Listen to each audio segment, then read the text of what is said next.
Greetings. Welcome to the broadcast edition of my book, Indiana's Role in the Civil War. The book includes this short history of the war, a county by county listing of Civil War related historical markers installed by the Indiana Historical Bureau, with my additional background material on the marker. The final section of the book features short historical sketches on the artillery, cavalry, and infantry regiments that took part in the war. I will begin with a short history of the Civil War. The issue of slavery had divided the United States since the beginning of the Republic, and even before. The balance between slave states and free states had been fairly well balanced at the beginning of the Republic. 5 of the 13 states had banned slavery in their state constitution. These were Delaware, New Hampshire, Massachusetts, Pennsylvania, Connecticut, and Rhode Island. New York and New Jersey each had large populations of slaves when the Constitution of the United States was ratified and did not initially ban slavery. Slave states at the time of ratification included Georgia, Maryland, North Carolina, South Carolina, and Virginia. The authors of the Constitution were careful to try to maintain this balance. In an attempt to keep the balance even, the delegates came up with the three-fifths compromise when they drafted the Constitution. This compromise meant that a slave only counted as three-fifths of a person. This was to keep people who were in bondage and could not vote from being part of the census enumeration that determined the size of the House of Representatives. If the slaves were included in this count, the slave states would be overrepresented in the House of Representatives. When the Congress created the Northwest Territory, Thomas Jefferson insisted that slavery be banned in any states that came out of it. Even though he was a slave owner, he did not want to see the practice spread. Over time, 2 more states came into the Union. Always careful to try to maintain the balance, the Congress, led by Henry Clay, passed the Missouri Compromise of 1820. This ensured that the Congress would maintain the balance by admitting 1 free state for each slave state that entered the Union. Various underground railroads existed throughout the northern free states. These underground railroad movements sought to aid blacks that had escaped bondage. Complex networks developed that transported these unfortunates from the South to Canada, where they would be free. Southern bounty hunters moved through the North, attempting to catch these fugitives and return them. The Republican Party arose as a force to try to abolish slavery. Its main strength lay in the northern free states. Even within these states, support was divided, as many northern states had large populations that supported slavery as an institution. Abraham Lincoln was feared in the South because he was fiercely anti-slavery. The election of 1860 featured 3 major candidates. The new Republican Party nominated Abraham Lincoln, who opposed the practice of slavery. The Republicans did not officially call for the total abolition of slavery. However, most of the party's leadership were abolitionists. The Republicans opposed any expansion of slavery into the territories and wanted to ban it completely, though that was not part of their official platform. The Democratic Party split during the run up to the nomination. The Democrats chose Stephen A. Douglas as their candidate. He wanted each territory to choose between slavery and free when they applied for statehood. Douglas was the choice of the northern wing of the Democratic Party. The southern wing nominated John C. Breckinridge, who supported using federal government to protect slaves' interests. A fourth candidate, John Bell, was nominated by the Constitutional Union Party. This party wanted to avoid the breakup of the Union over the slavery issue. Their hope was to avoid the slavery issue and try to preserve the Union. In a fiercely contested election, Abraham Lincoln won the presidency in 1860. The electoral count was Abraham Lincoln, Republican, 180, John C. Breckinridge, Southern Democratic Party, 72, Stephen A. Douglas, Democratic Party candidate, 12, and John A. Bell, Constitutional Union, 39. At the time of the election, the free states were California, Connecticut, Illinois, Indiana, Iowa, Maine, Massachusetts, Michigan, New Hampshire, New Jersey, New York, Ohio, Pennsylvania, Rhode Island, Vermont, and Wisconsin. The slave states included Alabama, Arkansas, Delaware, Georgia, Florida, Louisiana, Missouri, Mississippi, North Carolina, South Carolina, Tennessee, and Texas. Following Lincoln's election, the Southern slave states feared he would attempt to abolish slavery, and many state legislatures began debating secession. South Carolina became the first state to secede. 6 other states followed before Lincoln was inaugurated on March the 4th, 1861.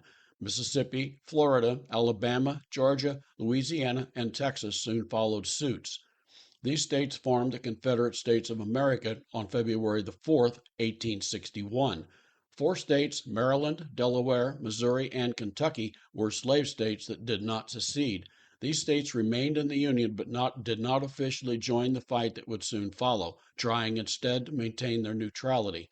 The western counties of Virginia seceded from the state and formed a new state, West Virginia, on October the 24th, 1861.